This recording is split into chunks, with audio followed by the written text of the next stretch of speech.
नमस्कार, आप सभी का इस विशेष प्रसारण में हार्दिक स्वागत है। आज भारत इतिहास रचने जा रहा है। देश की 15वीं राष्ट्रपति आज शपथ ले रही हैं। नवनिर्वाचित राष्ट्रपति श्रीमती द्रौपदी मुर्मू देश के सर्वोच्च संवैधानिक पद तक पहुंची हैं। देश की पहली आदिवासी महिला आज भारत की राष्ट्रपति बन जाएंगी।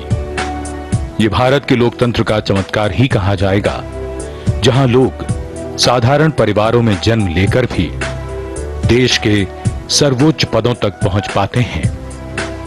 पूरे देश के लिए, जन जन के लिए ये बड़ा ही प्रेरणादायी अवसर है और आज का दिन है अत्यंत विशेष। Namaskar and greetings from Rashtrapati Bhavan, New Delhi, the official residence of the President of India. And as we beam these majestic images to you through our live presentation, today is a special occasion, a celebratory day indeed, as after a wonderful and sagacious 5-year tenure, the President of India, Shri Ramnath Kovind, will hand over charge to India's newly elected 15th President, Srimati Draupadi Murmu, India's first tribal woman President. The transitions of a country's president are ceremonial occasions. A certain amount of pomp and protocol are mandatory. And why not? These traditions add to the process of smooth transitions, of continuity being celebrated and honor being bestowed to the high office. विशाल राष्ट्रपति भवन का प्रांगण, जहां राष्ट्रपति अंगरक्षक मुस्तैद अब से कुछ ही देर में यहां राष्ट्रपति भवन से नव निर्वाचित राष्ट्रपति और निवर्तमान राष्ट्रपति संसद भवन के केंद्रीय कक्ष के लिए प्रस्थान करेंगे। शानदार दृश्य, और आज के मौसम में जहां कभी सूरज बादलों से निकलता हुआ और कभी बादल सूरज की रोशनी को ढकते हुए, पूरा माहौल आज के इस शानदार समारोह के लिए उपयुक्त, ऐतिहासिक अवसर और ये शानदार दृश्य राष्ट्रपति भवन से। The President's bodyguard in their summer ceremonials. During the Republic Day parade, we see them in scarlet and gold, which are their winter ceremonials. But today, they are in their summer ceremonials. Their red and white pennants catching the light breeze and, of course, the tinkling of the fountains.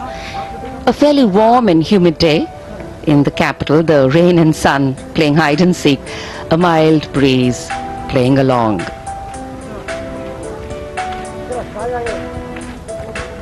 Srimati Draupadi Murmu, a lady whose personal life story from her humble beginnings to becoming the first citizen of this nation is a testimony to a vibrant, alive and functioning democracy, where sheer hard work, dedication, courage and of course perseverance gave her the path to chase her individual dream to bring about collective well-being through sweat, toil and belief in herself. And as she will come in as India's first citizen, as the President of India, she will keep people at the foreground.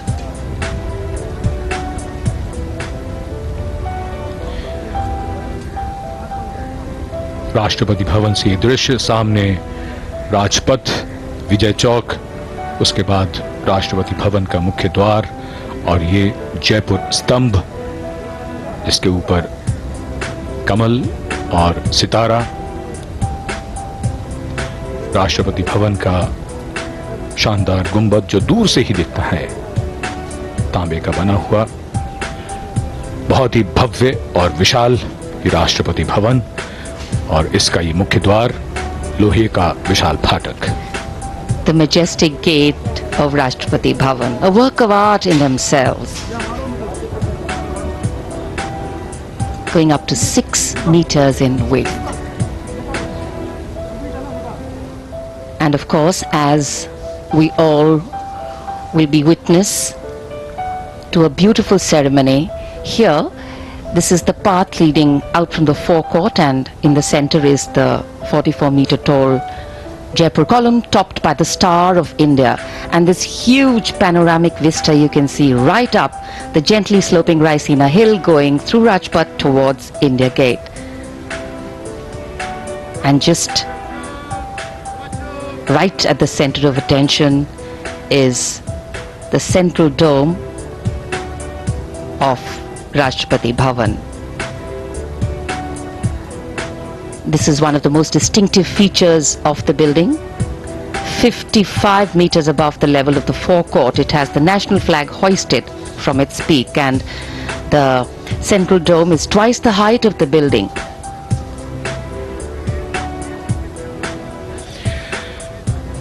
Rashtrapati Bhavan का ये प्रांगण और सामने इसमें ये खंबे, 12 खंबे सामने और 8 पीछे, यानी कुल 20 खंबे, और सामने उसके हैं 31 सीढ़ियां। राष्ट्रपति अंगरक्षक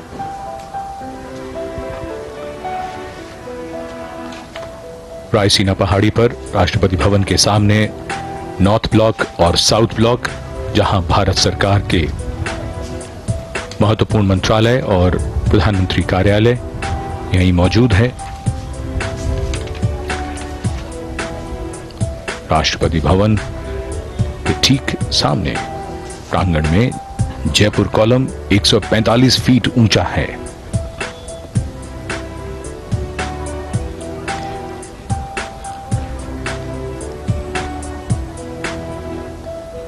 We are awaiting the arrival of the President-elect, Srimati Murmu. And there she is, entering Rashtrapati Bhavan, her home and office for the next 5 years. नवनिर्वाचित राष्ट्रपति श्रीमती द्रौपदी मुर्मू का स्वागत अभिवादन कर रहे हैं निवर्तमान राष्ट्रपति श्री रामनाथ कोविंद, उनकी पत्नी Shrimati Savita Kovind. Warm smiles, warm greetings.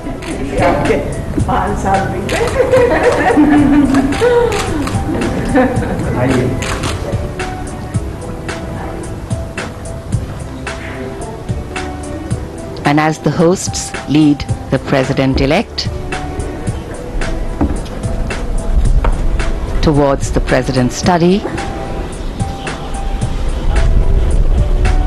joy writ large on every face. A special moment for everyone here.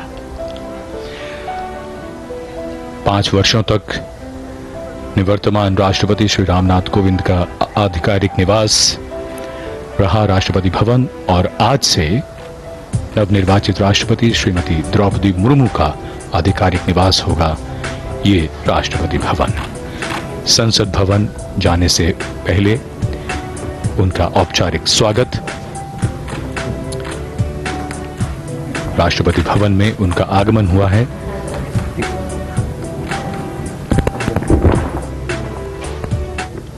And as President Kovind will bid adieu to his office and makes way for Srimati Murmu, we witness another core component of democracy, that change is the only constant, and graceful transitions ensure seamless continuity. The office of the President of India has a dignity, decorum and gravitas that President Ramnath Kovind has brought in. In addition to upholding these, his earthy wisdom has added a lot.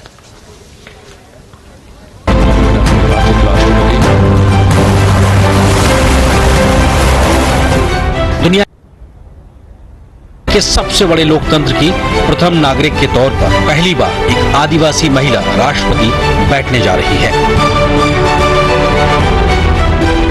देश के सबसे पिछड़े इलाकों में शुमार ओडिशा के मयूरभंज के छोटे से कस्बे रायरंगपुर से ताल्लुक रखने वाली द्रौपदी मुर्मू का रायसीना हिल तक का सफर ये बताने के लिए काफी है कि कैसे उनके संघर्ष ने उन्हें ये मुकाम हासिल करने में मदद की।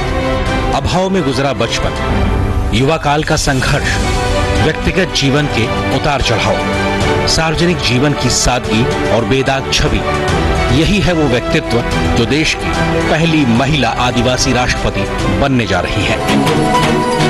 द्रौपदी मुर्मू का जन्म भारत की आजादी के करीब 11 साल बाद 20 जून 1958 को मयूरभंज जिले के बैदापूसी गांव में हुआ। उनका परिवार संथाल आदिवासी समुदाय से ताल्लुक रखता है और उनके पिता अपनी पंचायत के मुखिया थे। द्रौपदी मुर्मू जब कार्यभार संभालेंगी तो वो इस सर्वोच्च संवैधानिक पद पर पहुंचने वाली ऐसी पहली राष्ट्रपति होंगी जो आजादी के बाद पैदा हुई है। जब द्रौपदी मुर्मू ने भारतीय लोकतंत्र के पहले नागरिक का चुनाव जीता तो देश भर में खुशी का माहौल देखने लायक था।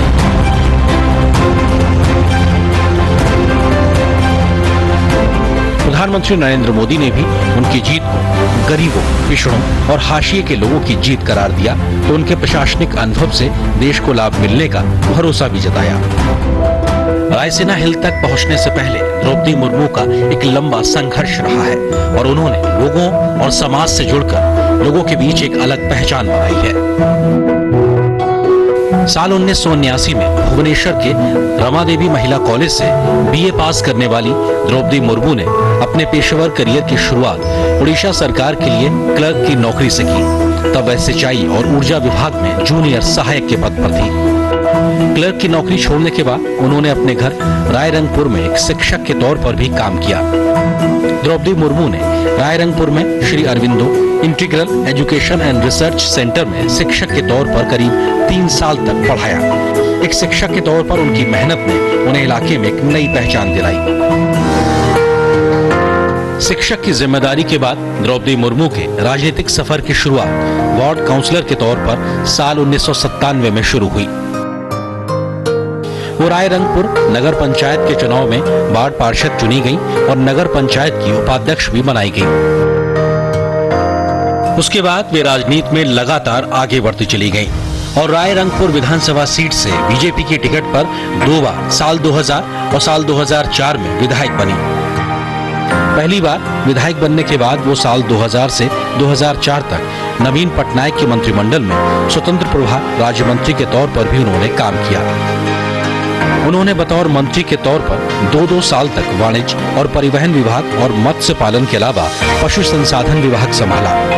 द्रौपदी मुर्मू को ओडिशा में सर्वश्रेष्ठ विधायकों को मिलने वाला नीलकंठ पुरस्कार से भी नवाजा गया। एक विधायक के तौर पर उनका आचरण और गंभीरता ने सभी को प्रभावित किया।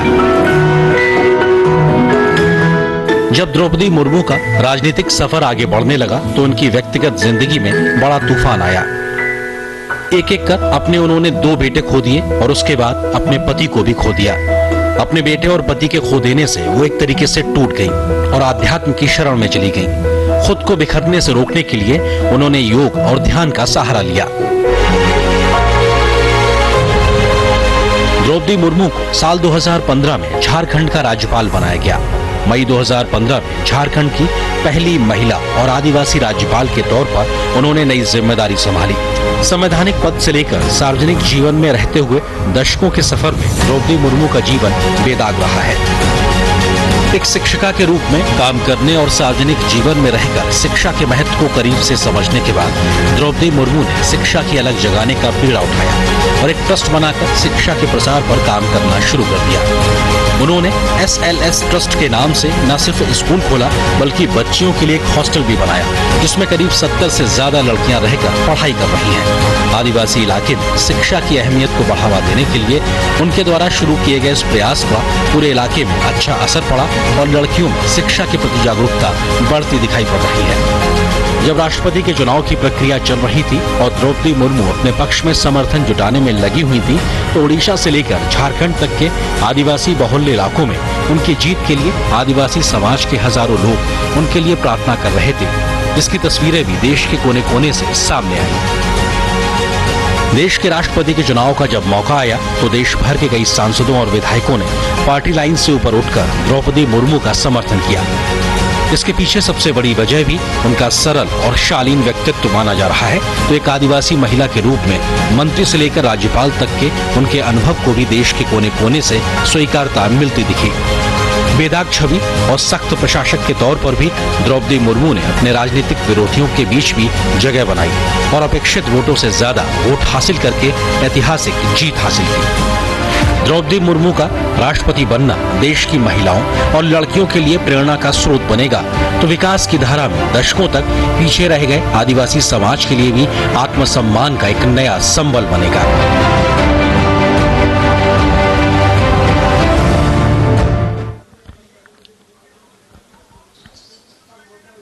नवनिर्वाचित राष्ट्रपति श्रीमती द्रौपदी मुर्मू ये ना तो साधारण व्यक्ति हैं और ना ही इनके संघर्ष की गाथा साधारण है।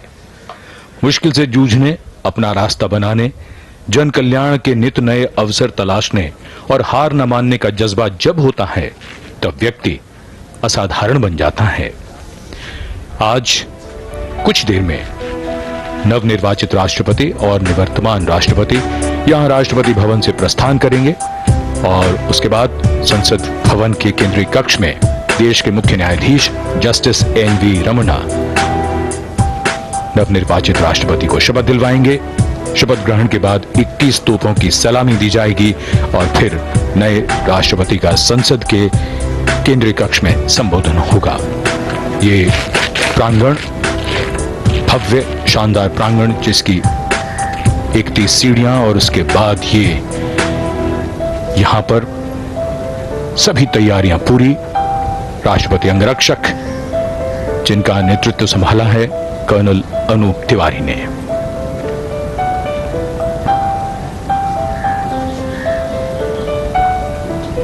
The President's bodyguard, ready, awaiting the arrival at this majestic forecourt of Rashtrapati Bhavan of the President and the President-elect. Srimati Draupadi Murmu's coming into Rashtrapati Bhavan as India's 15th President will strengthen the grassroots connect of the country's highest office with those who give democracy its strength, India's people, in not only big towns and cities but in villages and far-flung areas that are seldom heard of, seen or even thought of, but hold us together as a nation, silently, strictly, and with muted expectations. There are countless stories there of humble beginnings and humble ends, but all teaching us that value of endurance, tolerance, toil and pragmatism. And one such story today, one with humble beginnings as a village headman's daughter and granddaughter, moving on to head the largest democracy in the world as its constitutional head. Her story, of course, is inspiring, but the Santhal tribe she hails from has a long history of fighting the British, fighting injustice and fighting with honor. Patriotism runs in their blood and they epitomize the line, if you believe in something, then fight for it. Simple things make strong statements.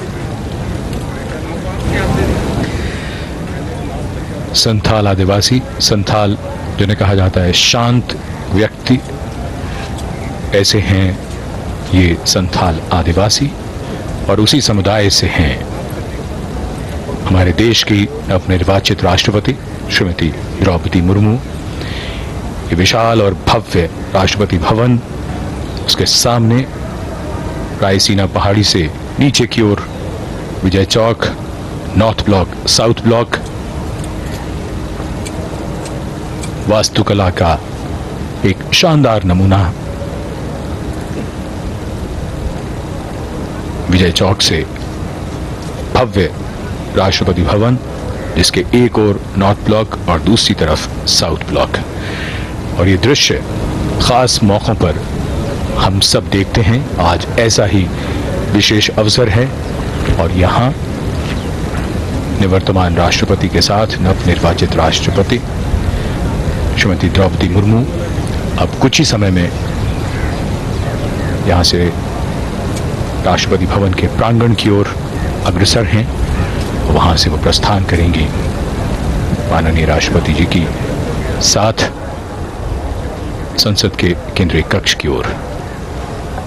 Specially placed cameras giving you an inside view of the galleries of Rashtrapati Bhavan. Interesting to know that there are 2.5 kilometers of corridors in Rashtrapati Bhavan.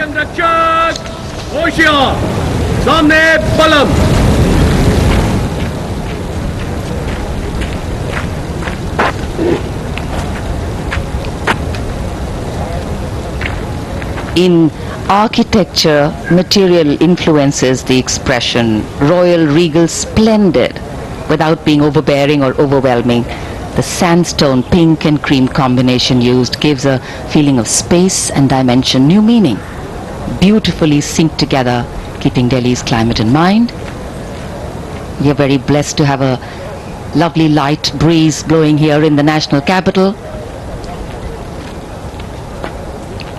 Rashtrapati Angrakshak, Salami Dega, General Salute, Madhya Pradesh.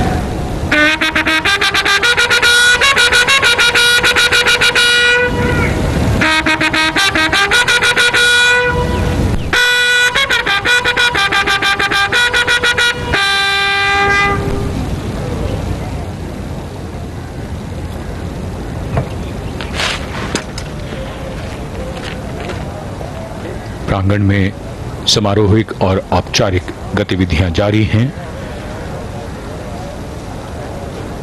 Rashtrapati Bhavan का प्रांगण,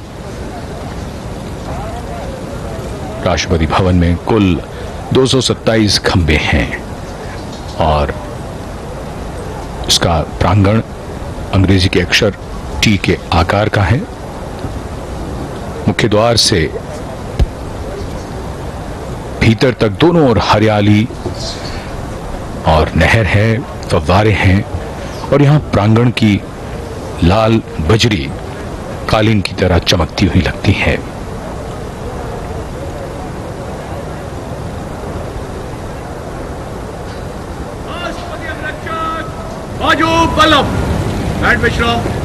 प्रांगण के ठीक सामने जो गुंबद है वही दरबार हॉल का गुंबद, जो दूर से ही राष्ट्रपति भवन की पहचान। बलुआ पत्थर के बने खंभों के ऊपर चारों कोनों पर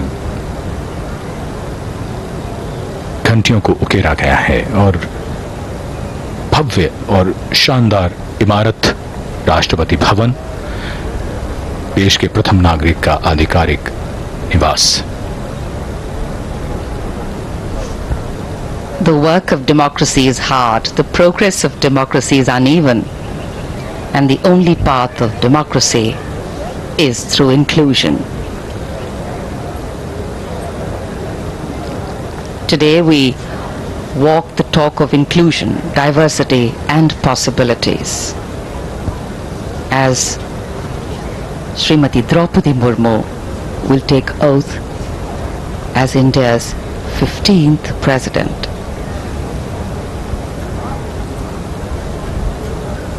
As the first tribal woman President of India, Srimati Murmu has not only made her family, her tribe or her well-wishers proud, she has ensured that every Indian's heart, irrespective of origin or background, beats to the tune of the uplifting rhythm of pride, applause and joy. We belong to a country that breaks stereotypes, that raises eyebrows in surprise, and that believes in raising the bar for innovating, adapting and coping. बहुत सी बातें जो लोगों को आश्चर्य में डाल सकती हैं, लोगों को अविश्वसनीय लगे, भारतीय लोकतंत्र ऐसा करता रहता है और जिसमें ताजा उदाहरण हमारे देश की नवनिर्वाचित राष्ट्रपति का है। साधारण पृष्ठभूमि से आने वाली और उसके बाद देश के सर्वोच्च संवैधानिक पद पर पहुंचकर उन्होंने करोड़ों करोड़ों मन को प्रेरित किया है और भविष्य में ये संदेश भी दिया है उन्होंने कि संघर्षों से जूझना है, लड़ना है और आगे बढ़ना है। The President's bodyguard here, their commandant, Colonel Anup Tiwari, the second in command, Lieutenant Colonel Ramakant Yadav.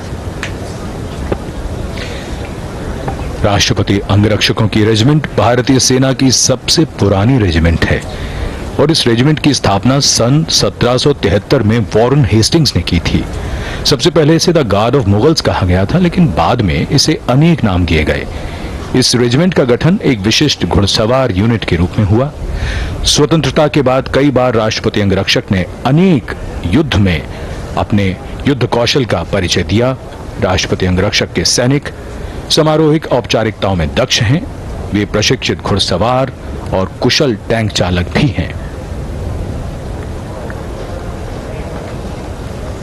The President's bodyguard on magnificent dark bay and bay-colored mounts. And in fact, the guards are riding steeds that are the tallest held by any mounted unit in the country, at a minimum of 15.5 hands, and these magnificent horses are very well looked after by the 44 Military Veterinary Hospital. A unique, distinct regiment. The personnel are handpicked, all of them at least 6 feet tall. And of course, besides performing ceremonial duties for the President, the officers and men of the bodyguards are trained horsemen, paratroopers and tanksmen. Chushul in 1962, in the Western Theatre in 1965, and in Operation Pavan in Sri Lanka in 1988. They've all seen action there.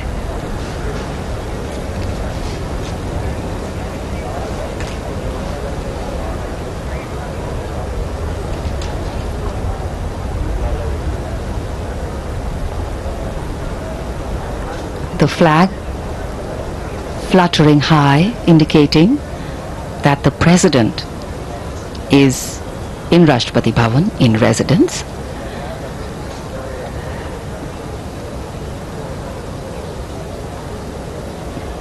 Equality, freedom, justice, pluralism, tolerance, respect, participation.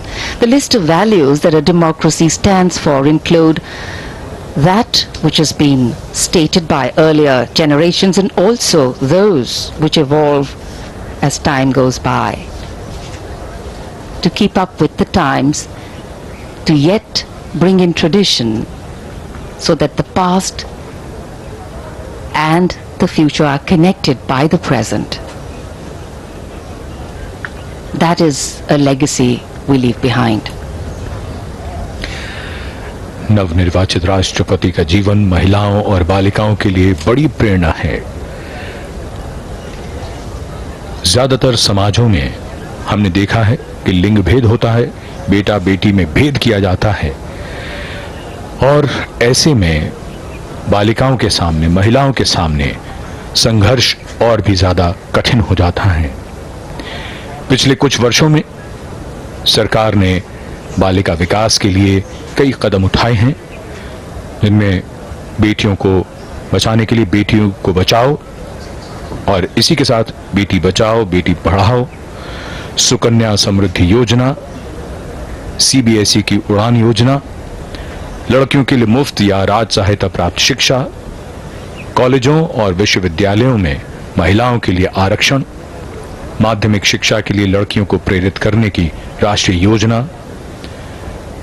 इसके साथ साथ जो सबसे महत्वपूर्ण बात आ जाती है वो ये कि जितने भी अवसर हैं उसमें कहीं कोई भेदभाव ना हो, समानता हो, लड़कों के बराबर उन्हें भी आगे बढ़ने के वो सभी अवसर प्राप्त हों और ये सुनिश्चित हो घर से। वो समाज जब भेद नहीं करता, जब बेटा और बेटी समान हैं, तब वो समाज पूरी तरह से विकसित होता है, विकास करता है। ये ऐसी कहानियां हैं जो प्रेरणादायी हैं और जिनकी मिसालें आने वाली पीढ़ियां भी देंगी।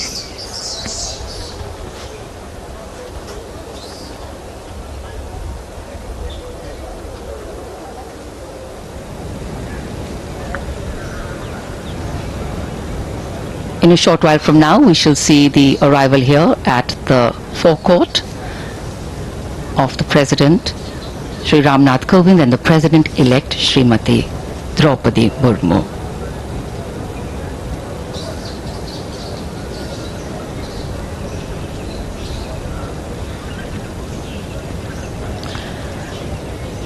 As the constitutional head of the country, the President is de facto also the first citizen of India, playing a significant role of the head of state of India.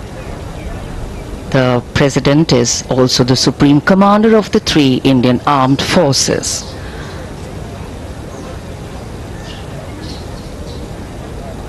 It is laid down in our Constitution that the President has the responsibility and the authority to accord with, to defend and protect the Constitution and its rule of law.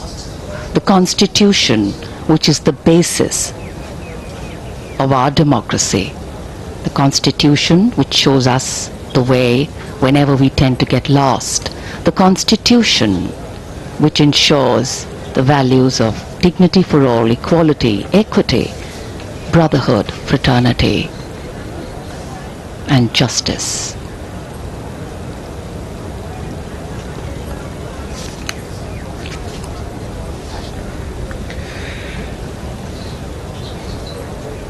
राष्ट्रपति अंगरक्षक मुस्तैद राष्ट्रपति भवन के प्रांगण में दरबार hall के सामने ये प्रांगण की मुख्य सीढ़ियां और अब से कुछ देर में नवनिर्वाचित राष्ट्रपति और निवर्तमान राष्ट्रपति दोनों यहां पधारेंगे। उसके बाद उन्हें राष्ट्रीय सैल्यूट दिया जाएगा और फिर वो प्रस्थान करेंगे संसद भवन के केंद्रीय कक्ष की ओर। ये दृश्य राष्ट्रपति भवन की ओर से और यहां दरबार हॉल में निवर्तमान राष्ट्रपति और नवनिर्वाचित राष्ट्रपति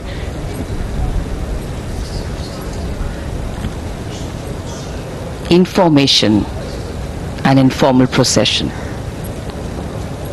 The President of India, Shri Ramnath Kovind, and the President-elect of India, Srimati Draupadi Murmu, going past and through the Darbal Hall. Under the shadow of Lord Buddha, 5th century BC Gupta period.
Dignitaries moving towards the dais for the national salute.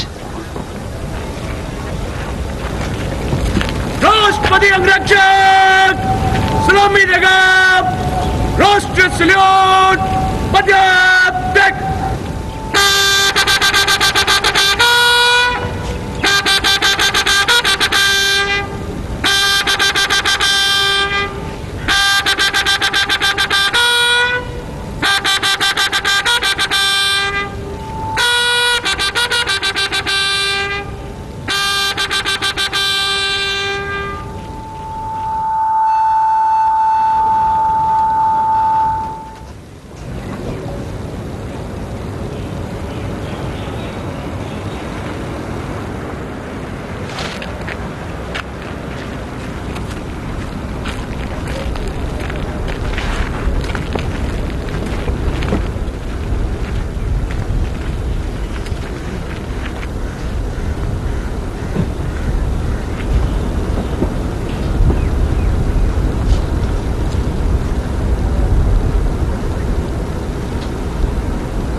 President Ramnath Kovind sitting in his vehicle, and accompanying him the President-elect Srimati Draupadi Murmu as they make their way राष्ट्रपति अंगरक्षक अनुमति towards करेगा। Parliament House. Section मार्गों कदम कदम।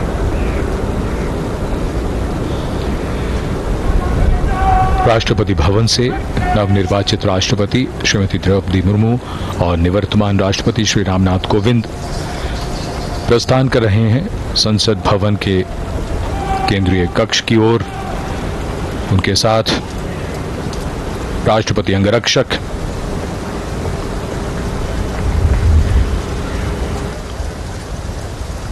विशाल भव्य राष्ट्रपति भवन के प्रांगण से ये काफिला अब धीरे धीरे राष्ट्रपति भवन के मुख्य द्वार की ओर बढ़ता हुआ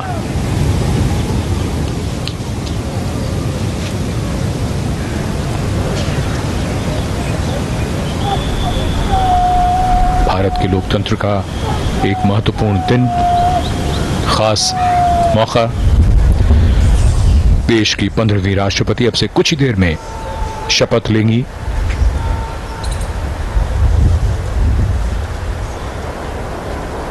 रायसीना पहाड़ी पर बना विशाल और भव्य राष्ट्रपति भवन, जिसकी नींव सन 1911 में रखी गई थी और इसी के जयपुर कॉलम के नजदीक से गुजर रहा है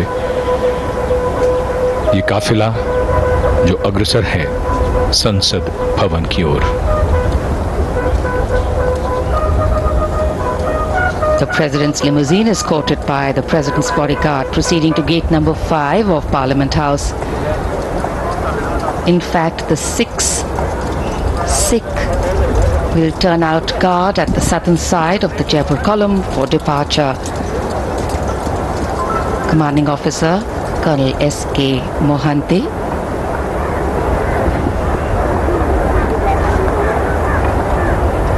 personnel from the 3 services, and we showed you shots of this earlier, have lined up the path with arms on the route and will present arms as the dignitaries pass by.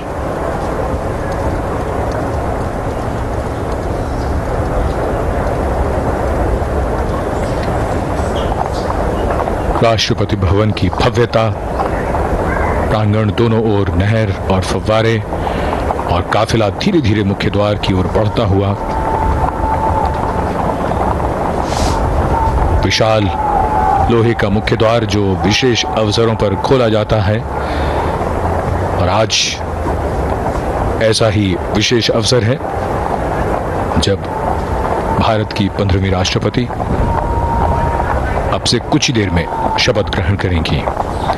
निवर्तमान राष्ट्रपति श्री रामनाथ कोविंद का कार्यकाल पूरा हो रहा है।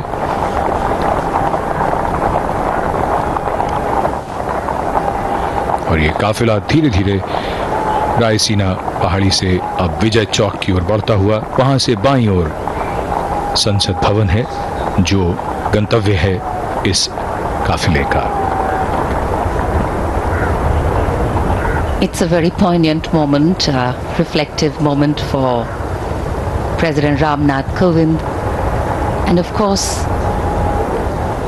a joyous and celebratory moment for Srimati Murmu, but also knowing that she has a task ahead and to serve the country to the best of her ability.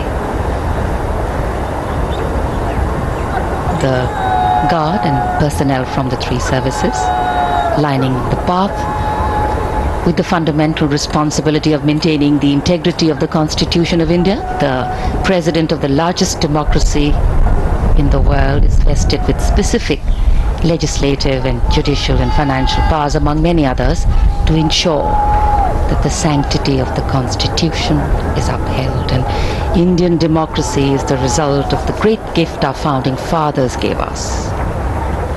The gift of a constitution that, other than being the longest written constitution in the world, holds in its embrace the firmness to provide us solid and strong roots and the liberalism to give us wings to grow, fly and change. And as we await the swearing-in ceremony of India's 15th president to take place, Srimati Draupadi Murmu will soon hold with her the sacred responsibility of maintaining the integrity of this constitution as the new president of India. ये काफिला रायसीना पहाड़ी से विजय चौक की ओर बढ़ता हुआ और दोनों ओर तीनों सेनाओं के पर्सनल पूरे मार्ग में बहुत ही खास अवसर देश के राष्ट्रपति संवैधानिक प्रमुख होते हैं, तीनों सेनाओं के सर्वोच्च कमांडर होते हैं और देश के प्रथम नागरिक होते हैं। बहुत ही खास अवसर जब एक राष्ट्रपति का कार्यकाल पूरा हो रहा है और नई राष्ट्रपति इस पद की जिम्मेदारी अब से कुछ देर में ग्रहण करेंगी।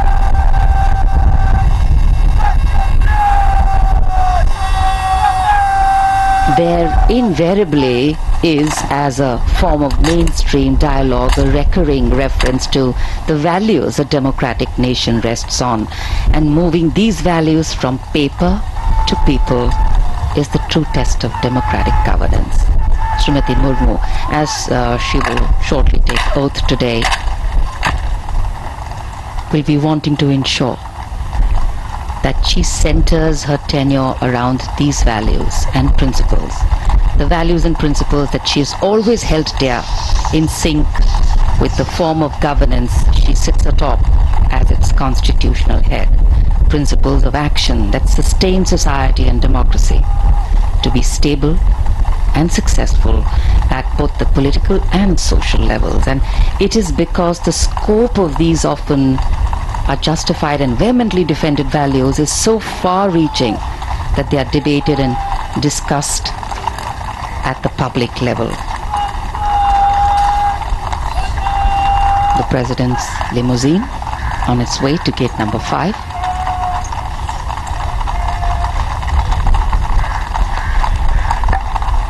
जन कल्याण की यात्रा सतत निरंतर चलती रहती है। भारतीय लोकतंत्र के लिए एक बेहद शानदार दिन, जहां सर्वोच्च संवैधानिक पदों पर किस तरीके से हस्तांतरण होता है, ये इसके हम सब गवाह बन रहे हैं, साक्षी बन रहे हैं। और ये हमारे लोकतंत्र की, हमारी लोकतांत्रिक विरासत की ये खूबसूरत तस्वीर।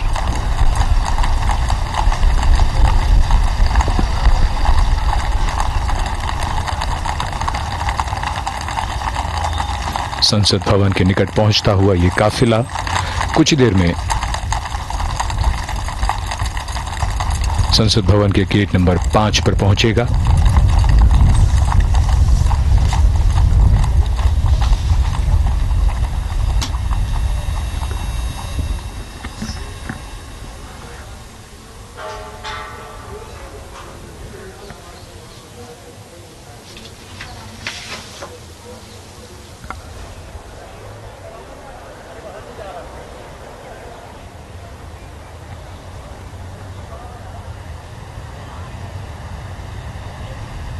The carcade making its entry to Parliament House.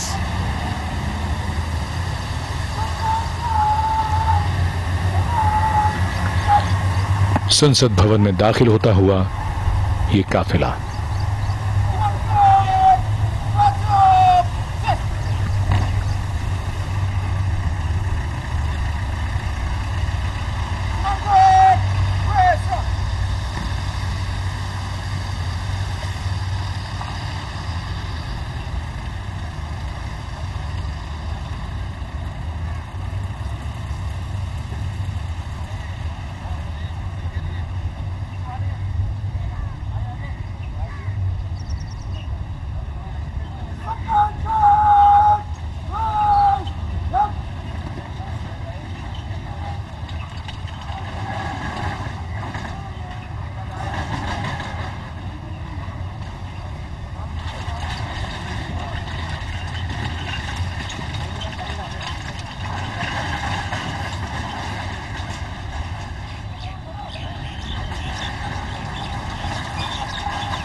So the carcade has arrived in the Parliament House. The outgoing President, Mr. Ramnath Kovind, along with the President-elect, Madam Draupadi Murmu, have now reached the venue, the Central Hall of Parliament, wherein, in just a few moments from now, Madam Draupadi Murmu will be sworn in as the 15th President of India. Only the second woman President of the country, the first tribal President, also the youngest President India has ever had. The President-elect being welcomed by Rajya Sabha Chairman M. Venkaiah Naidu. Along with him is Chief Justice of India, Mr. N.V. Ramanna, Lok Sabha Speaker Om Birla as well. Both the outgoing President and the President-elect being accorded the welcome outside the Central Hall of Parliament.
That's the tradition, the discipline that, we see every 5 years when the outgoing President escorts the President-elect from the Rashtrapati Bhavan to the Parliament premises, wherein in the iconic Central Hall of Parliament, the President-elect takes oath of office.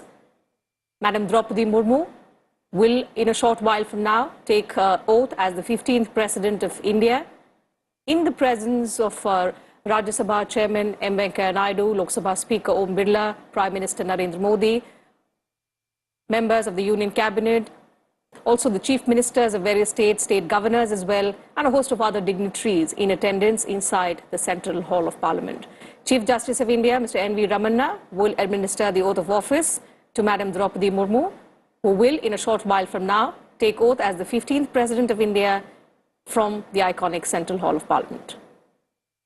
बिल्कुल अपने आप में ये ऐतिहासिक तस्वीरें कुछ ही पलों में नवनिर्वाचित राष्ट्रपति द्रौपदी मुर्मू देश के सर्वोच्च संवैधानिक पद की शपथ लेंगी।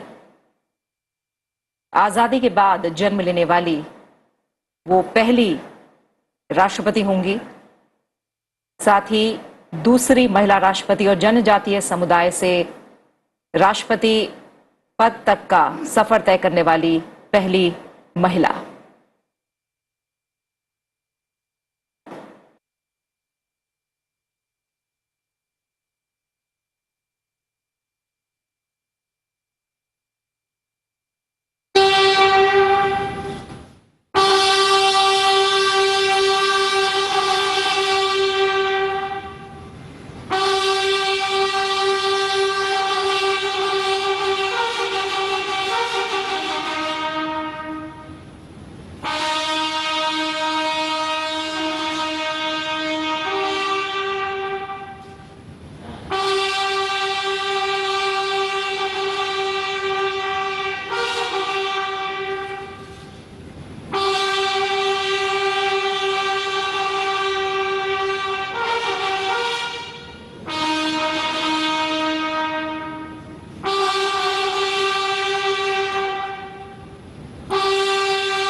nationality.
राष्ट्रपति महोदय, आदेश हो तो निर्वाचन आयोग से प्राप्त निर्वाचित राष्ट्रपति के निर्वाचन का प्रमाणन पढ़ा जाए। यतः भारत के संविधान के अनुच्छेद 324 द्वारा भारत के राष्ट्रपति के पद के निर्वाचन का अधीक्षण, निर्देशन और नियंत्रण भारत निर्वाचन आयोग में निहित है और यतः श्री रामनाथ कोविंद की पदावधि का अवसान वर्ष 2022 के जुलाई मास के 24वें दिन तदनुसार शक संवत के वर्ष 1944 के श्रावण मास के दूसरे दिन होने के लिए नियत है और यतः भारत के राष्ट्रपति के पद को भरने के लिए संविधान तथा राष्ट्रपतीय और उपराष्ट्रपतीय निर्वाचन अधिनियम 1952 के उपबंधों और तदधीन बनाए गए नियमों और आदेशों के अनुसार निर्वाचन करा लिया गया है तथा परिणाम घोषित कर दिया गया है। अब इसलिए भारत निर्वाचन आयोग एतद द्वारा प्रमाणित करता है कि श्रीमती द्रौपदी मुर्मू वर्ष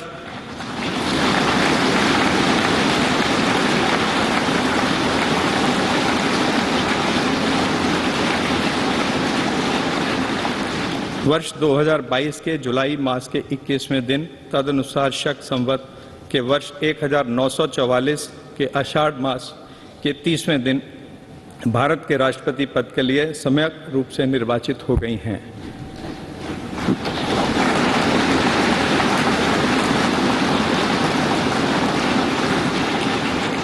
भारत गणराज्य के 73वें वर्ष में हमारे हस्ताक्षर और भारत निर्वाचन आयोग की मोहर से वर्ष 2022 के जुलाई मास के इस 21वें दिन तदनुसार शक संवत के वर्ष 1944 के आषाढ़ मास के 30वें दिन प्रदत्त किया गया।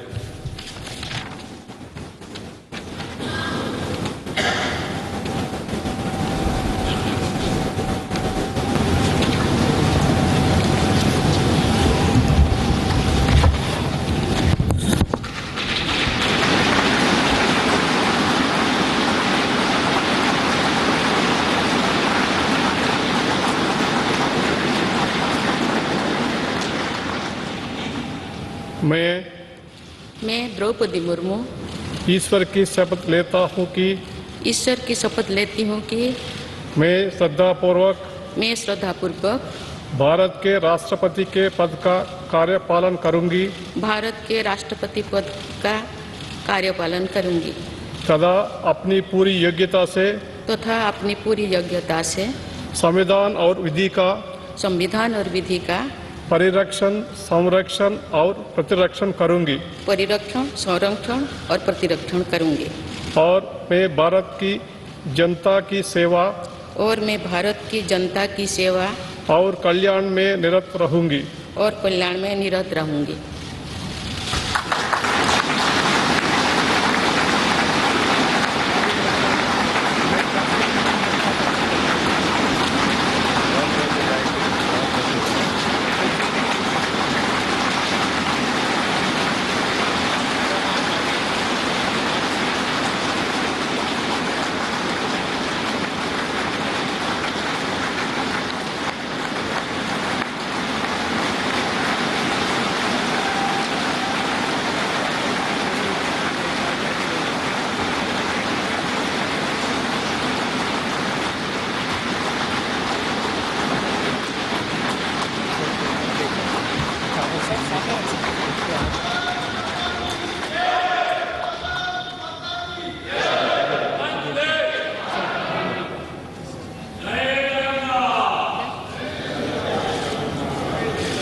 राष्ट्रपति महोदया, आपका आदेश हो तो आपके पद ग्रहण की उद्घोषणा की जाए और उसे भारत के राजपत्र में प्रकाशित किया जाए।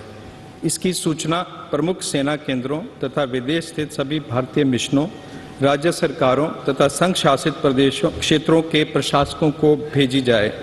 भारत सरकार के सभी मंत्रालयों और विभागों को भी सूचना तथा आवश्यक आदेश जारी करने हेतु भेजा जाए।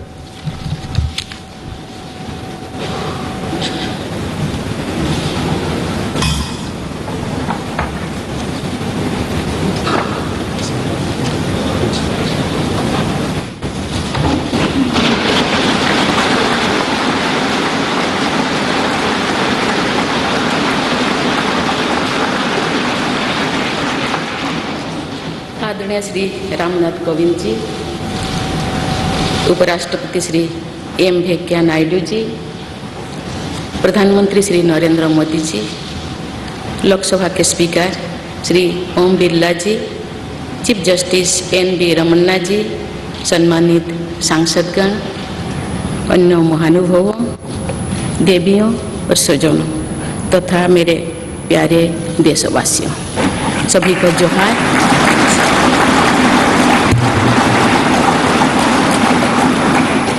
भारत के सर्वोच्च संवैधानिक पद पर निर्वाचित करने के लिए मैं सभी सांसदों और सभी विधानसभा सदस्यों का हार्दिक आभार व्यक्त करती हूँ।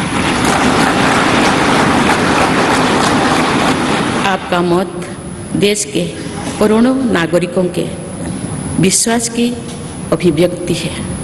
मैं भारत के समस्त नागरिकों की आशा, आकांक्षा और अधिकारों की प्रतीक इस पवित्र संसद से सभी देशवासियों का पूरी विनम्रता से अभिनंदन करती हूँ।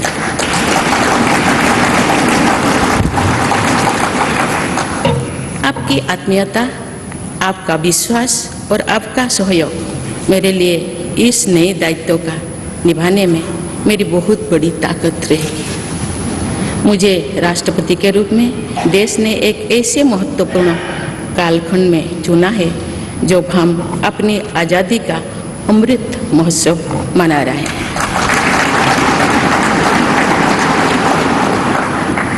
आज से कुछ दिन बाद ही देश अपनी स्वाधीनता के 75 वर्ष पूरी करेगा। ये भी एक संयोग है कि जब देश अपनी आज़ादी के 50वें वर्ष का पर्व मना रहा था, तभी मेरे राजनीतिक जीवन की शुरुआत हुई थी। और आज आज़ादी के 75वें वर्ष में मुझे ये नया दायित्व मिला है। ऐसे ऐतिहासिक समय में जब भारत अगले 25 वर्षों के विजन को हासिल करने के लिए पूरी ऊर्जा से जुटा हुआ है, मुझे ये जिम्मेदारी मिलना मेरा बहुत बड़ा सौभाग्य है। मैं देश की ऐसी पहली राष्ट्रपति भी हूँ जिसका जन्म आज़ाद भारत में हुआ है। हमारे स्वाधीनता सेनानियों ने आज़ाद हिंदुस्तान के हम नागरिकों से जो अपेक्षाएं की थी, उनकी पूर्ति के लिए इस अमृत काल में हमें तेज गति से काम करना होगा। इन 25 वर्षों में अमृतकाल की सिद्धि का रास्ता 2 पटरियों पर आगे बढ़ेगा, सबका प्रयास और सबका कर्तव्य। भारत के उज्जवल भविष्य की नई विकास यात्रा हमें सबके प्रयास से करनी है, कर्तव्य पथ पर चलते हुए करनी ही है। काल यानी 26 जुलाई को कारगिल विजय दिवस भी है। ये दिन भारत की सेनाओं के शौर्य और संयम दोनों का ही प्रतीक है।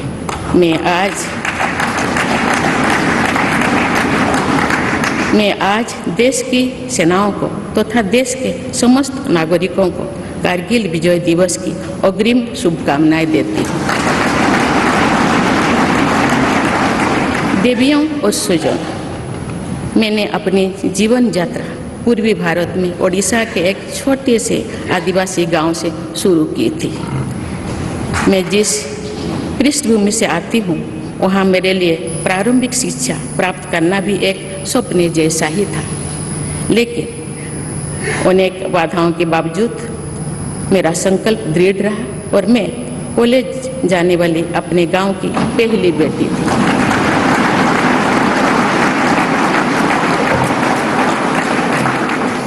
मैं जनजातीय समाज से हूँ और वार्ड काउंसिलर से लेकर भारत की राष्ट्रपति बनने तक का अवसर मुझे मिला है।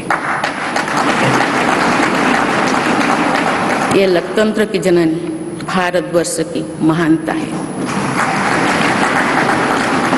ये हमारे लोकतंत्र की ही शक्ति है कि उसमें एक गरीब घर के पैदा होने बेटी, दूर सुदूर आदिवासी क्षेत्र में पैदा हुई बेटी भारत के सर्वोच्च संवैधानिक पद तक पहुंच सकती है।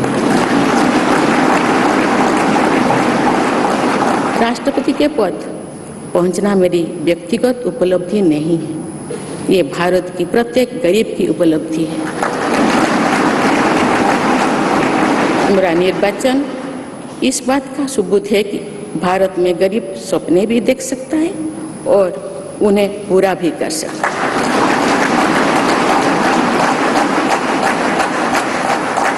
और ये मेरे लिए बहुत संतोष की बात है कि जो सदियों से वंचित रहे, जो जीवन विकास के लाभ से दूर रहे, वे गरीब, दलित, पिछड़े तथा आदिवासी मुझे ये अपना प्रतिबिंब देख सकते हैं। मेरे इस निर्वाचन में देश के गरीब व का आशीर्वाद शामिल है। देश की करोड़ों महिलाओं और बेटियों के सपनों और सामर्थ्य की झलक है। मेरे इस निर्वाचन में पुराने लीग से हटकर नए रास्ते पर चलने वाले भारत के आज के युवाओं का साहस भी शामिल है। ऐसे प्रगतिशील भारत का नेतृत्व करते हुए आज मैं खुद को गौरवान्वित महसूस कर रही हूँ। मैं आज समस्त देशवासियों को, विशेषकर भारत के युवाओं को तथा भारत की महिलाओं को ये विश्वास दिलाती हूँ कि इस पद पर कार्य करते हुए मेरे लिए उनके हित सर्वोपरि होंगे। देवियों और स्वजनों, मेरे सामने भारत के राष्ट्रपति पद की ऐसी महान विरासत है जिसने विश्व में भारतीय लोकतंत्र की प्रतिष्ठा का निरंतर मजबूत किया है। देश के प्रथम राष्ट्रपति डॉक्टर राजेंद्र प्रसाद से लेकर श्री रामनाथ कोविंद जी तक अनेक विभूतियों ने इस पद को सुशोभित किया है। इस पद के साथ साथ देश ने इस महान परंपरा के प्रतिनिधित्व का दायित्व भी मुझे सौंपा है। संविधान के आलोक में मैं पूरी निष्ठा से अपने कर्तव्य का निर्वहन करूंगी। मेरे लिए भारत के लोकतांत्रिक सांस्कृतिक आदर्श और सभी देशवासी हमेशा मेरे ऊर्जा के स्रोत रहेंगे। देवियों और स्वजनों, हमारे संवैधानिक संग्राम में, स्वाधीनता संग्राम में एक राष्ट्र के तौर पर भारत की नई यात्रा की रूपरेखा तैयार की है। हमारा स्वाधीनता संग्राम उन संघर्षों और बलिदानों की अविरल धारा है जिसने आजाद भारत के लिए कितनी ही आदर्शों और संभावनाओं की सिंचा था। पूज्य बापू ने हमें स्वराज, स्वदेशी, स्वच्छता और सत्याग्रह द्वारा भारत के सांस्कृतिक आदर्शों की स्थापना का मार्ग दिखाया था। नेताजी सुभाष चंद्र बोस, नेहरू जी, सरदार पटेल, बाबा साहेब अम्बेडकर, भगत सिंह, सुखदेव, राजगुरु, चंद्रशेखर आजाद जैसे अनगिनत स्वाधीनता सेनानियों ने हमें राष्ट्र के स्वाभिमान को सर्वोपरि रखने की शिक्षा दी थी। रानी लक्ष्मीबाई, रानी वेलु नाचियार, रानी गाईदिन्लु और रानी चेन्निमा जैसी अनेकों वीरांगनाओं ने राष्ट्र इच्छा और राष्ट्र निर्माण में नारी शक्ति की भूमिका को नई ऊर्जा दी है। संथाल क्रांति, पाइक क्रांति से लेकर कोल क्रांति और भील क्रांति ने स्वतंत्रता संग्राम में आदिवासी योगदान को और सशक्त किया। सामाजिक उत्थान एवं देश प्रेम के लिए धरती आबा भगवान बिरसा मुंडा जी के बलिदान से हमें प्रेरणा मिली थी। मुझे खुशी है कि आज़ादी की लड़ाई में जनजातीय समुदाय के योगदान को समर्पित अनेक म्यूजियम देश भर में बनवाया जा रहा है। देवियों और स्वजनों, एक संसदीय लोकतंत्र के रूप में 75 वर्ष में भारत ने प्रगति के संकल्प को सहभागिता एवं सर्वसम्मति से आगे बढ़ाया है। विविधताओं से भरे अपने देश में हम अनेक भाषा, धर्म, संप्रदाय, खान पान, रहन सहन, रीति रिवाजों का अपनाते हुए एक भारत श्रेष्ठ भारत के निर्माण में सक्रिय है। आज़ादी के 75वें वर्ष के अवसर पर आया है अमृतकाल। भारत के लिए नए संकल्पों का कालखंड है। आज मैं इस नए युग के स्वागत में अपने देश को नई सोच के साथ तत्पर और तैयार देख रही हूँ। भारत आज हर क्षेत्र में विकास का नया अध्याय जोड़ रहा है। कोरोना महामारी के वैश्विक संकट का सामना करने में भारत ने जिस तरह का सामर्थ्य दिखाया है, उसने पूरे विश्व में भारत की साख बढ़ाया है।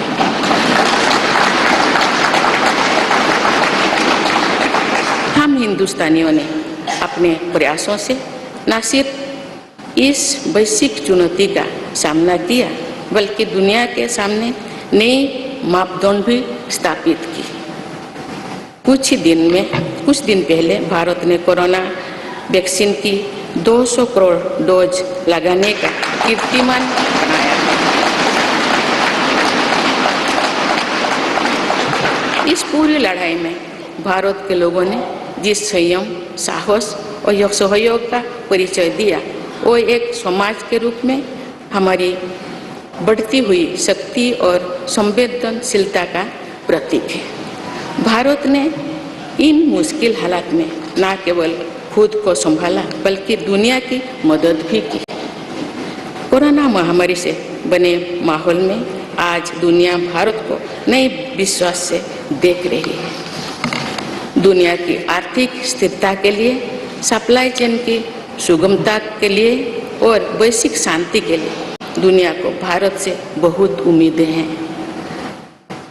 आगामी महीनों में भारत अपनी अध्यक्षता में G20 ग्रुप की मेजबानी भी करने जा रही है। इसमें दुनिया के 20 बड़े देश भारत की अध्यक्षता में वैश्विक विषयों पर मंथन करेंगे। मुझे विश्वास है भारत में होने वाले इस मंथन से जो निष्कर्ष और नीतियां निर्धारित होंगे, उनसे आने वाले दशकों की दिशा तय होगी। देवियों और स्वजनों, दशकों पहले मुझे रायरंगपुर में श्री अरबिंदो इंटीग्रल स्कूल में शिक्षक के रूप में कार्य करने का अवसर मिला था। कुछ ही दिनों के बाद श्री अरबिंदो जी की 150वीं जन्म जयंती मनाई जाएगी। शिक्षा के बारे में श्री अरबिंदो के विचारों ने मुझे निरंतर प्रेरित किया है। जनप्रतिनिधि के रूप में विभिन्न पदों पर कार्य करते हुए और फिर राज्यपाल के रूप में भी मेरा शिक्षण संस्थानों के साथ सक्रिय जुड़ाव रहा है। मैंने देश के युवाओं के उत्साह और आत्मबल को करीब से देखा है। हम सभी के श्रद्धेय अटल जी कहा करते थे कि देश के युवा जब आगे बढ़ते हैं तो वे सिर्फ अपने ही भाग्य नहीं बनाते, बल्कि देश का भी भाग्य बनाते हैं।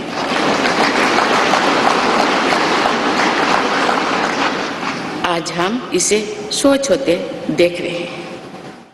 वोकल फॉर लोकल से लेकर डिजिटल इंडिया तक हर क्षेत्र में आगे बढ़ रहा आज का भारत विश्व के साथ कदम से कदम मिलाकर औद्योगिक क्रांति 4.0 के लिए पूरी तरह भारत तैयार है। रिकॉर्ड संख्या में बन रहे स्टार्टअप्स में नए नए इनोवेशंस में दूर सुदूर क्षेत्रों में डिजिटल टेक्नोलॉजी की स्वीकार्यता में भारत के युवाओं की बड़ी भूमिका है। बीती वर्षों में भारत ने जिस तरह महिला सशक्तिकरण के लिए निर्णय लिए हैं, नीतियां बनाई गई है, इससे भी देश में एक नई शक्ति का संचार हुआ है।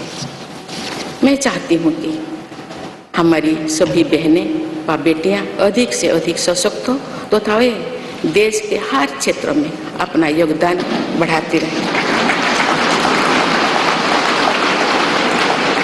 मैं अपने देश के युवाओं से कहना चाहती हूँ कि आप न केवल अपने भविष्य का निर्माण कर रहे हैं बल्कि भविष्य के भारत की नींव भी रख रहे हैं। देश के राष्ट्रपति के तौर पर मेरा हमेशा आपको पूरा सहयोग रहेगा।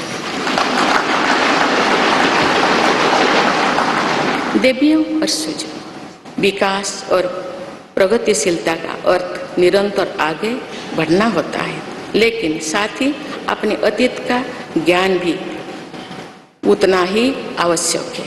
आज जो विश्व सस्टेनेबल प्लैनेट की बात कर रहे हैं तो उसमें भारत की प्राचीन परंपराओं, हमारे अतीत की सस्टेनेबल लाइफस्टाइल की भूमिका और बढ़ जाती है। मेरा जन्म तो उस जनजातीय परंपरा से हुआ है जिसने हजारों वर्ष से प्रकृति के साथ तालमेल बनाकर जीवन को आगे बढ़ाया है। मैंने जंगल और जलाशयों के महत्व को अपने जीवन में महसूस किया है।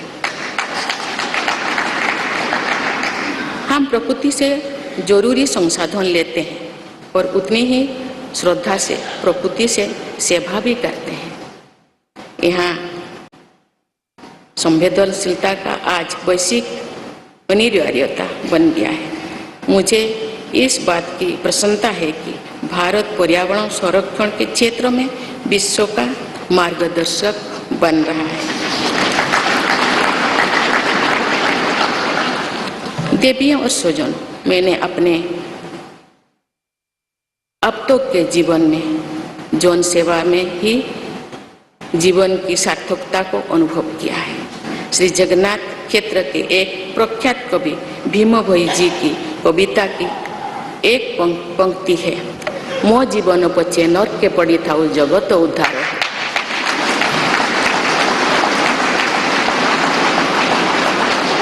अर्थात अपने जीवन के हित और हित से बड़ा जगत कल्याण के लिए कार्य करना होता है।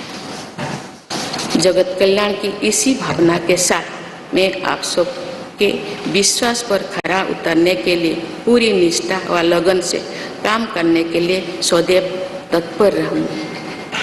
आइए हम सभी एकजुट होकर समर्पित भाव से कर्तव्य पथ पर आगे बढ़े तथा वैभवशाली व आत्मनिर्भर भारत का निर्माण करें। धन्यवाद। जय हिंद, जय Bharat.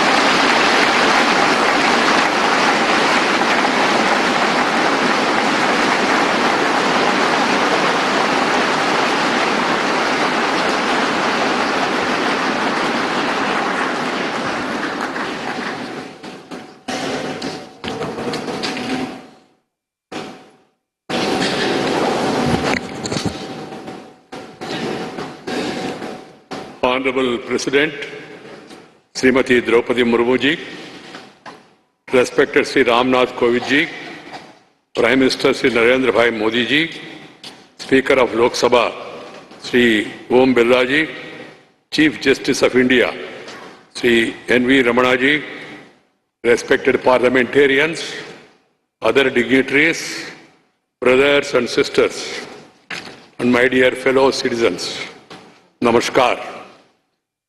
Madam President, you have just addressed the members of the Parliament. I wish to read a few paragraphs from the English version of the address, and the rest of Rest may be considered as read in view of the time constraint.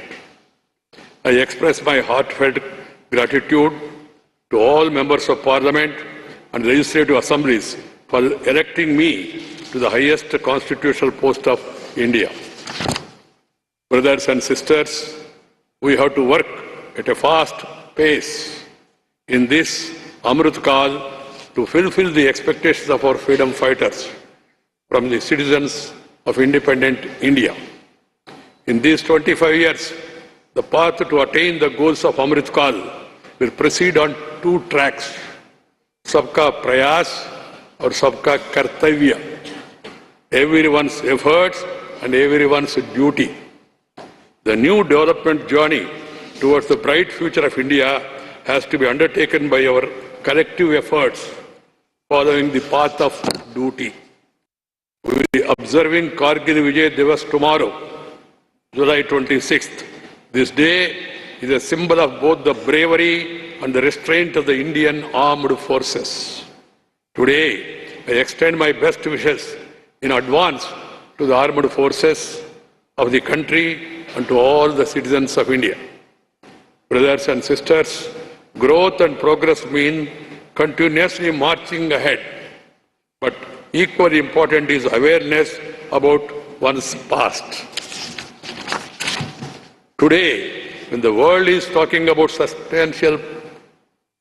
sustainable planet, the role of India's ancient traditions and sustainable lifestyle becomes more important. I was born in the tribal tradition which has lived in harmony with the nature for thousands of years. I have realized the importance of forests and water bodies in my life. We take necessary resources from nature and serve nature with equal reverence. This sensitivity has become a global imperative today. I am happy that India is guiding the world in the field of environmental protection. Brothers and sisters, in my life so far, I have realized the meaning of life only through public service. There is a line from the poem of Bhim Bhoi Ji, a famous poet of Sri Jagannath Kshetra. Mo jibana bacche, larke paditao, jagata uddar hev. That is, working for the welfare of the world is far greater than one's own interest. With the spirit of welfare of the world, it always be ready to work. All of us, with full devotion and dedication, to live up to the trust you all have reposed in me. Let us all unite and move forward on the path of duty with a dedicated spirit to build a glorious and self-reliant India. Thank you. Jai Hind.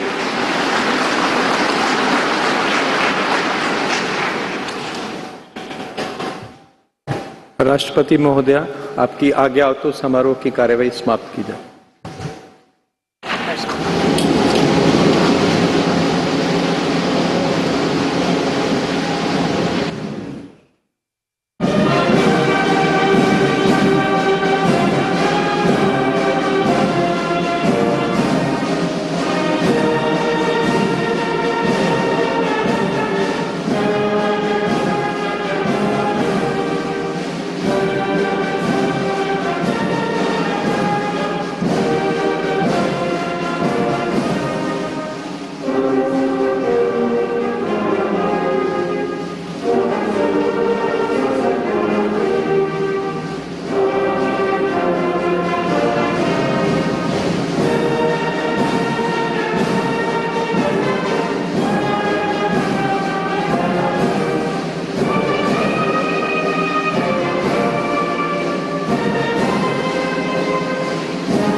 So 25th of July, yet again going down in Indian history as a significant day.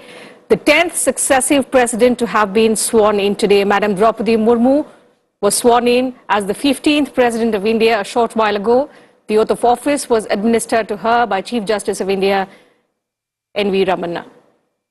The ceremony has now concluded. In fact, after the oath-taking ceremony, which was followed by a 21-gun salute and the first address of the 15th president, which was then, excerpts of which were also translated in English and read out by Vice President and Rajya Sabha Chairman Mr. M. Venkaiah Naidu. The ceremony in the Central Hall of Parliament has now concluded, and as you can see, the 14th President of India, Mr. Ramnath Kovind, the new President, Madam President Murmu, along with other dignitaries now leaving for the Rashtrapati Bhavan.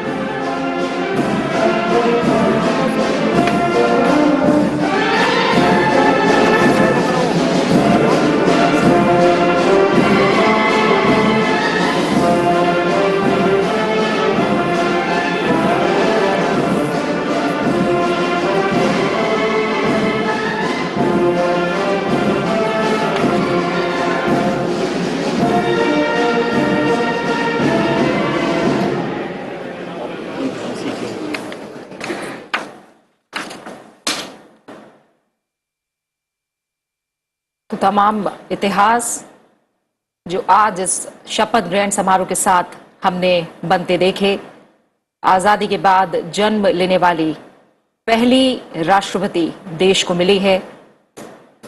साथ ही हम देख रहे हैं कि अब राष्ट्रपति द्रौपदी मुर्मू राष्ट्रपति भवन की ओर रवाना होंगी और राष्ट्रपति भवन के फोरकोर्ट में हैंडिंग ओवर सेरेमनी होगी और इसके बाद राष्ट्रपति भवन से रामनाथ कोविंद विदा होंगे।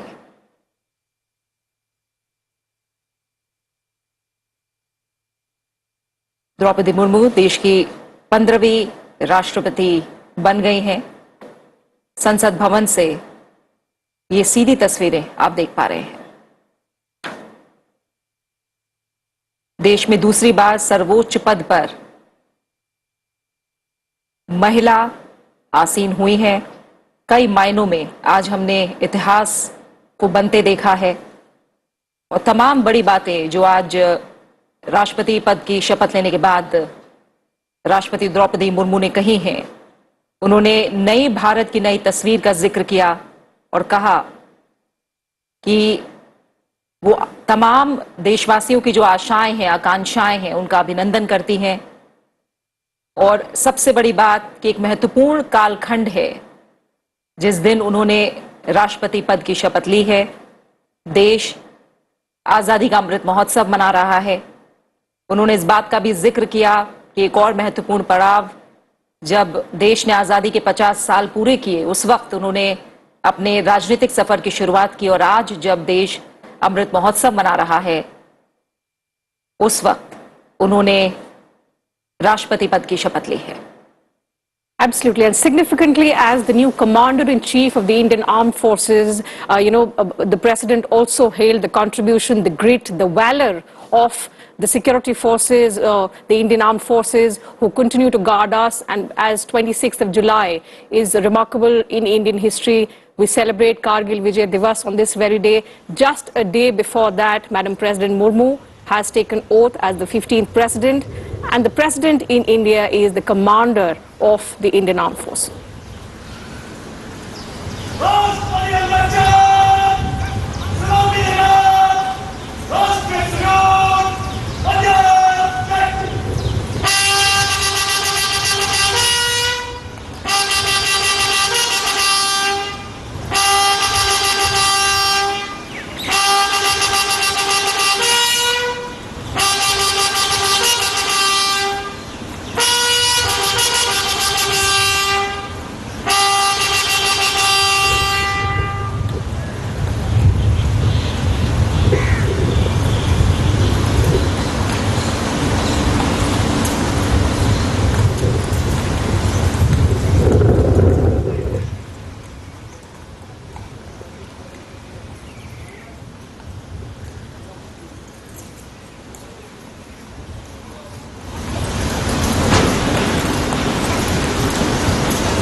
हाँ, आपके पास तो एडवांटेज है ना, 15 सेकंड का।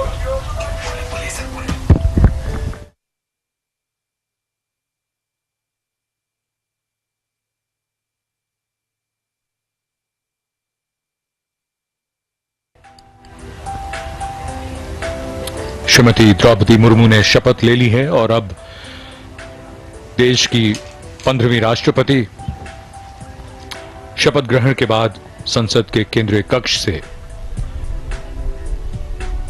उनका प्रस्थान उनके आधिकारिक निवास राष्ट्रपति भवन की ओर, उनका काफिला संसद भवन से प्रस्थान करता हुआ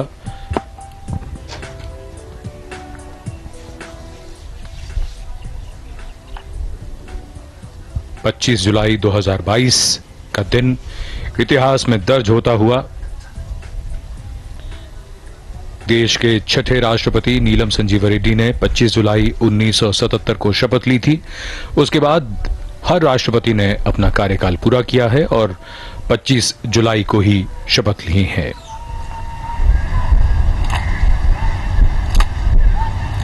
राष्ट्रपति अंगरक्षक राष्ट्रपति के काफिले के आगे आगे और उनके साथ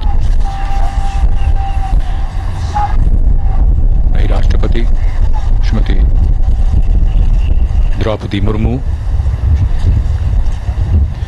अपने आधिकारिक निवास राष्ट्रपति भवन की ओर, ये काफिला विजय चौक से अब रायसीना पहाड़ी की ओर बढ़ता हुआ। Srimati Draupadi Murmu is now the 15th President of the Republic of India. She now sits as the constitutional head of the nation.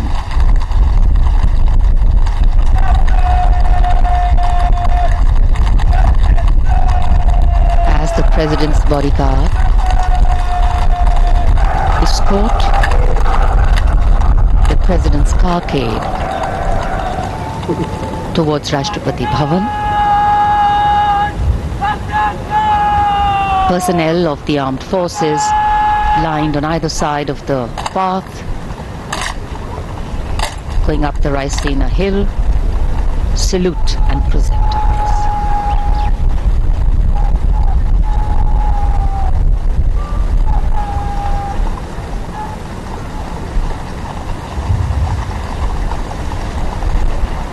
It's a special day for the nation, not only because of Srimati Murmu's selection and election as President, a great message for democracy in itself, but also witnessing the graceful, smooth transition of power. The exchanging of positions as seated in the vehicle, the exchanging of positions as seated in the study, all indicative of how power transitions.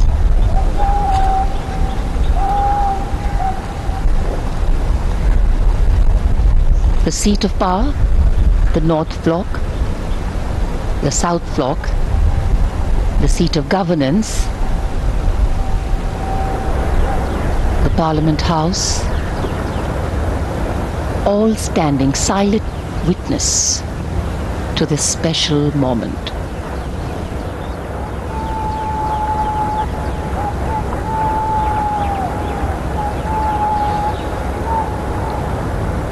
ये समारोह बेहद भव्य और परंपरा से भरा हुआ। इसमें ध्यान से देखें तो ये समझ में आएगा कि किस तरह शपथ ग्रहण से पहले और बाद में जो क्रम होता है पूर्व राष्ट्रपति का और वर्तमान राष्ट्रपति का, वो किस प्रकार से बदलता है। और यही हमारे इस प्रजातंत्र की विशेषता है, जहां हस्तांतरण सर्वोच्च संवैधानिक पद पर जिस प्रकार से होता है वो मिसाल है। और पारंपरिक भव्यता के साथ इन कर्तव्यों का निर्वाह किया जाता है। एक नया अध्याय भारत के प्रजातांत्रिक इतिहास में जुड़ता हुआ भारत की 15वीं राष्ट्रपति श्रीमती द्रौपदी मुर्मू और उनके साथ अब पूर्व राष्ट्रपति श्री रामनाथ कोविंद राष्ट्रपति भवन की ओर अग्रसर हैं। विजय चौक से रायसीना पहाड़ी की ओर दोनों ओर तीनों सेवाओं के पर्सनल तैनात उन्हें सम्मान देते हुए और सजीले घुड़सवार अंगरक्षक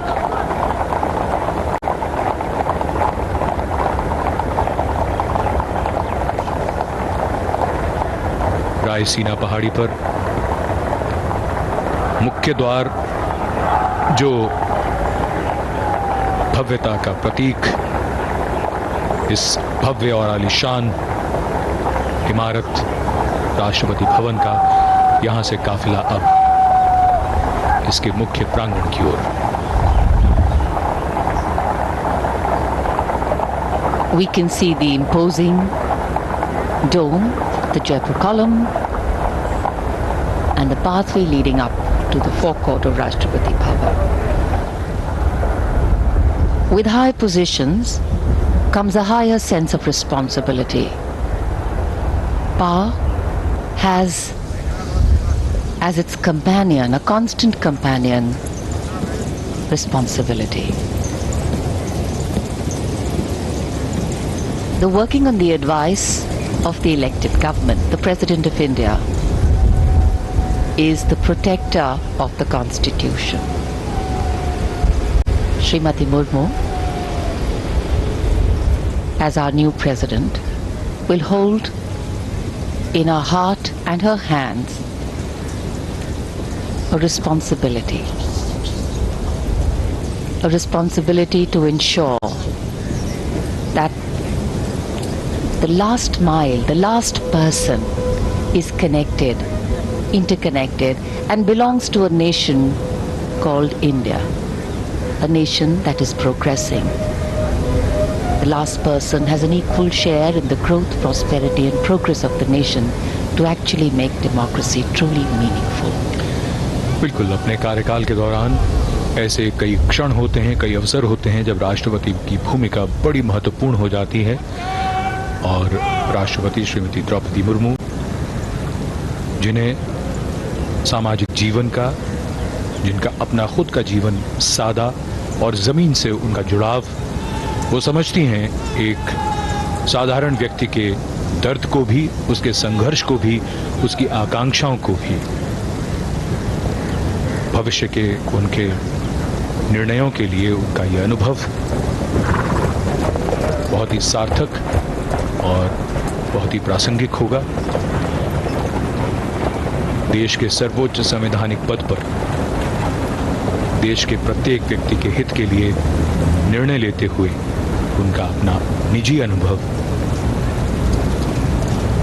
जो उनका जीवन है, वो अनुकरणीय है।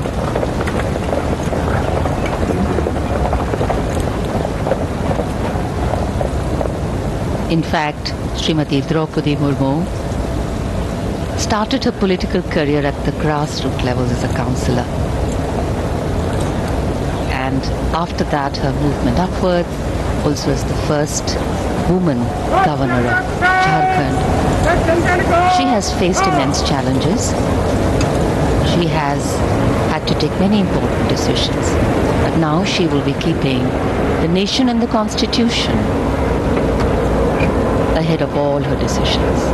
Arriving here at the forecourt of Rashtrapati Bhavan, to her official residence now.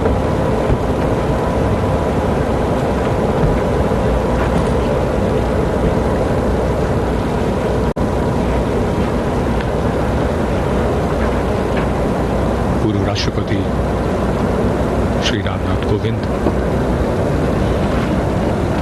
का आगमन राष्ट्रपति भवन के प्रांगण में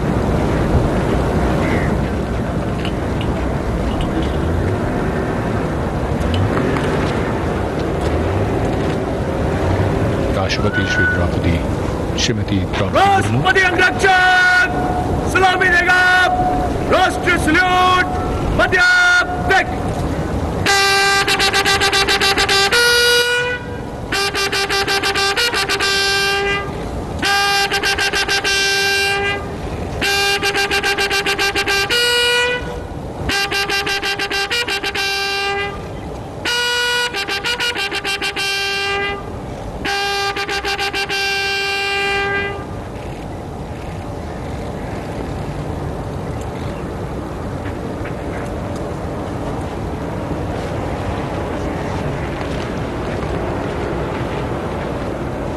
PBG Commandant Colonel Anup Tawari giving the command.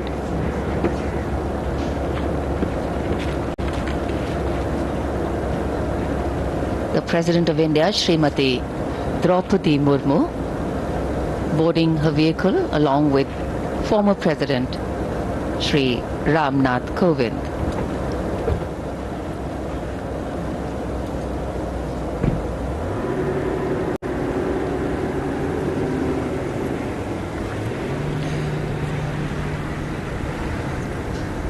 ये काफिला नॉर्थ कोट की ओर बढ़ता हुआ, जहां से अब राष्ट्रपति और पूर्व राष्ट्रपति कमेटी रूम की तरफ जाएंगे।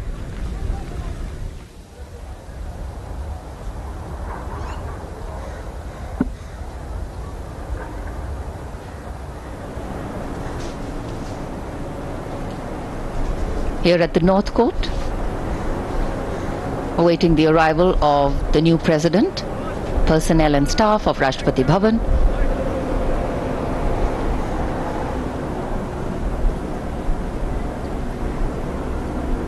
Greeting their new president.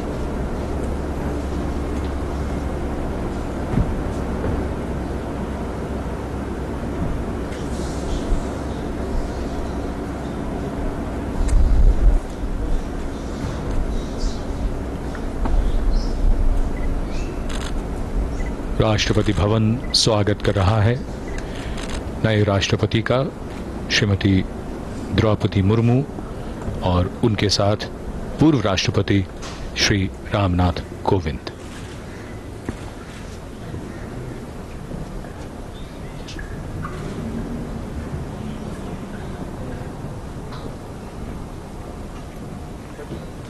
The President moves towards the committee room and also her new office and her new residence. Rashtrapati Bhavan के इस भव्य गलियारे पर पूर्व राष्ट्रपतियों के चित्र, कावेरी जो कमेटी रूम है उस ओर प्रस्थान। This magnificent building, sandstone, pink and cream, the Rashtrapati Bhavan has a fabulous history of its own.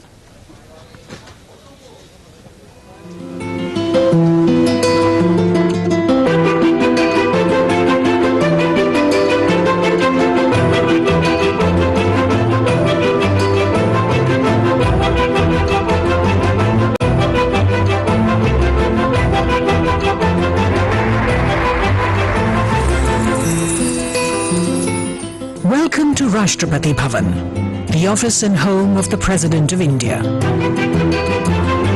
Completed in 1929, Rashtrapati Bhavan, designed by Edwin Lutyens and Herbert Baker, is one of the most magnificent presidential palaces ever built. The erstwhile symbol of colonial power and imperial domination is today representative of Indian democracy, of its inclusiveness, plurality and secularism. This is not just the residence of the constitutional head of the world's largest democracy, but also in terms of area, the largest residence of a head of state anywhere in the world.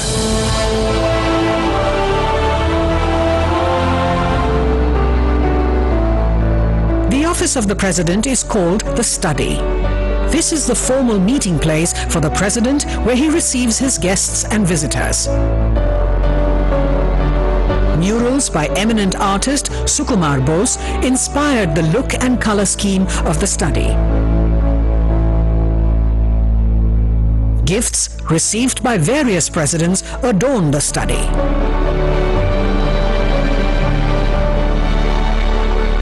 The study opens into the morning room.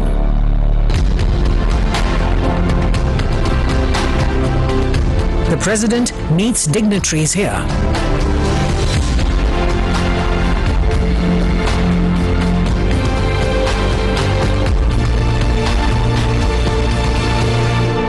Each room in the Rashtrapati Bhavan stands witness to history. To restore these to their former glory, the restoration team had to rearrange available resources in view of the heritage nature of the rooms. Work was undertaken in each room to revive its distinct character, just like the way they were originally meant to be. Fascinating works of art by reputed Indian and European artists were restored to add character to the walls.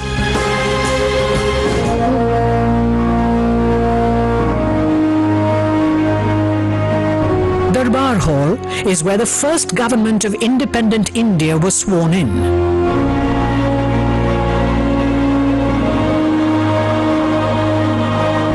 Lutyens designed new viceregal thrones for the Darbar Hall to replace those from Government House in Calcutta.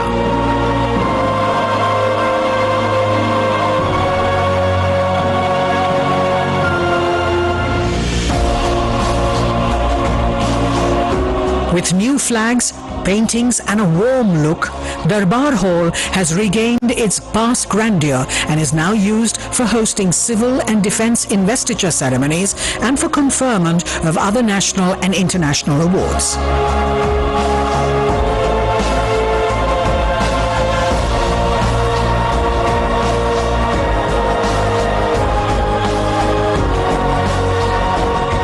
Next to Darbar Hall is the library. It is also described as the daughter of Darbar Hall.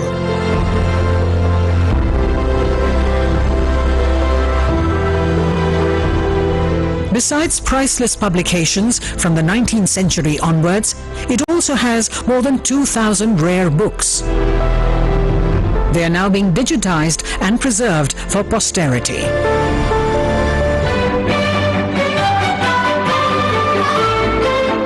Ashoka Hall was originally built as a state ballroom.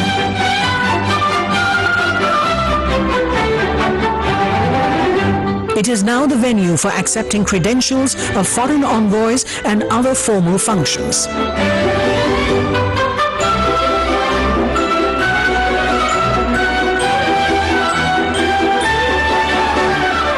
Embellishments on the ceilings,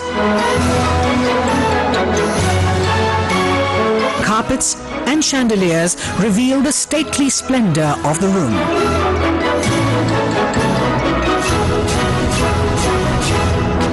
The New Age President's Estate is gearing up to present itself as a prime tourist attraction with 3 distinct tourist circuits: the main building, gardens, and museums.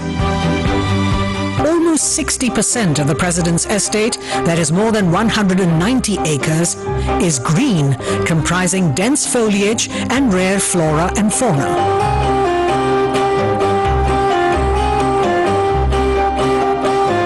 Besides the spiritual, herbal, cactus and nakshatra gardens, it includes the sprawling Mughal gardens.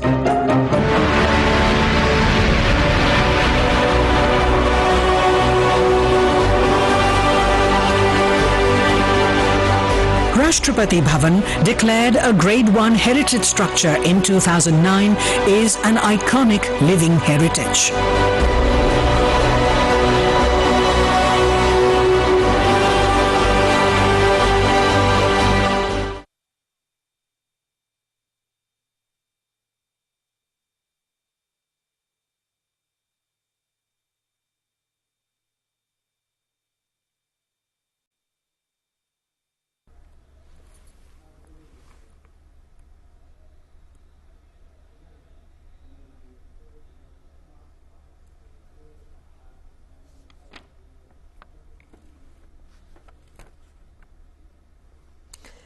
तू ना रुकेगा कभी, तू ना झुकेगा कभी, तू ना मुड़ेगा कभी, कर शपथ कर शपथ कर शपथ। जी हाँ, आपने देखा कि किस तरह से भारत की 15वीं राष्ट्रपति के तौर पर द्रौपदी मुर्मू ने शपथ ली और उनका